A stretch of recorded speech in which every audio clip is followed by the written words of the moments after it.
Today we're going to talk about how to write a resume, one of the most useful tools you will need to apply for a job. Resumes are nearly always required to apply for a job, even if you have an in with the company through networking. A good recommendation. Usually a resume will still be asked for. Now, sections of the resume. The basics that all resumes have include a header at the top of the page that includes your name, your phone and address, and your email address. It's also going to include an education section. The minimum things that you must have in your education section of a resume is the name of your school. In this case, it would just be a high school, but after college, you'd replace it with the name of your college instead. You also tend to need the address of your college, or high school in this case, and the expected year of graduation if you are still in school. There's extras you could put it in. For example, if you have a really high GPA, you would put that in the education section. Or if you took some very unique classes that were not required, put that in the education section. For example, if you took extra advanced dance classes or something along those lines, you would want to mention that in the education section. Your resume will also need a section for work experience and or volunteer experience. So at your age, it's probably only going to be one of these, but by the time you're done with college, you'll probably have both of these sections.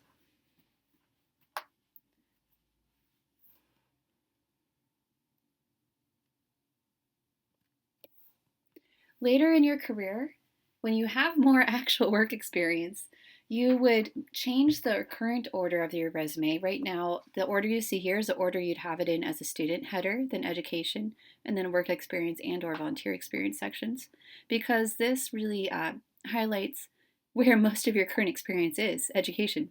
But once you've been working for a couple years in your career field, you would switch the order. The more experience you have that's relevant to your job, the more valuable that information is to future employers. So the older you get, the more likely it is you'd write the work experience section above the education section. You'd swap the order. There are several other possible sections you can include in your resume, and these are all optional, but most people have one or two. Awards and competitive scholarships that you received or other types of special achievements.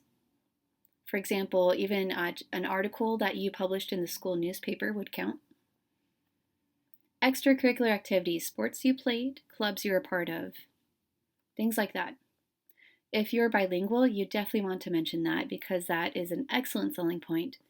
And any technology skills you have, pretty much everyone in this class is really comfortable with using iPads, for example, and you'd want to mention that as well as anything else you really know a lot about. And another optional thing is any classes or special projects that relate to the job that you're applying for. You could either create a separate section for this, or you could put it under the education section at the beginning.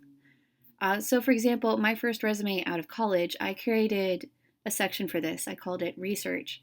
And in that section, I described my year-long research project in college, analyzing how statistics applied to predicting what students at my college were most likely to drop out or take longer to graduate, because that applied to both math and teaching, which is what I was applying for jobs in.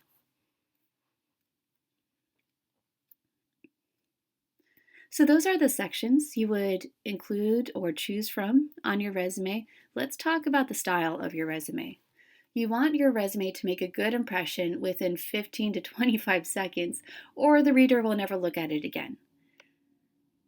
To get that result, you really want to make it easy to scan. You want to break up the page with large, easy to find section titles so that the reader can zoom in on the section that most interests them right away.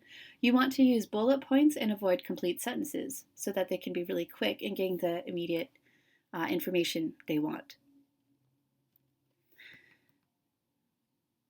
Generally speaking, it's important to be concise. Try to keep it short, don't go over a page. There are exceptions to this rule. There are some countries and career fields here in the US where a CV is the norm for that career. So if you ever move to Europe, yes, go over one page because CVs tend to be longer than resumes. Or if you apply for a job here in the US, one of the few career fields where they want a CV instead of a resume is academic careers. So if you become a college professor and you're applying for professor jobs, you would want a CV, which would be longer than a resume. Other good rules of thumb for resumes is to avoid abbreviations, even if they're abbreviations for things that everybody knows what they stand for. For example, if someone went to UCLA and they're listing that in their education section, they can't write UCLA. They have to literally spell out what each letter stands for. You also want to check your whole resume and make sure it's consistent in terms of what fonts you use. The spacing between sections is the same, and that your verb tenses are consistent. You don't switch between present tense and past tense multiple times.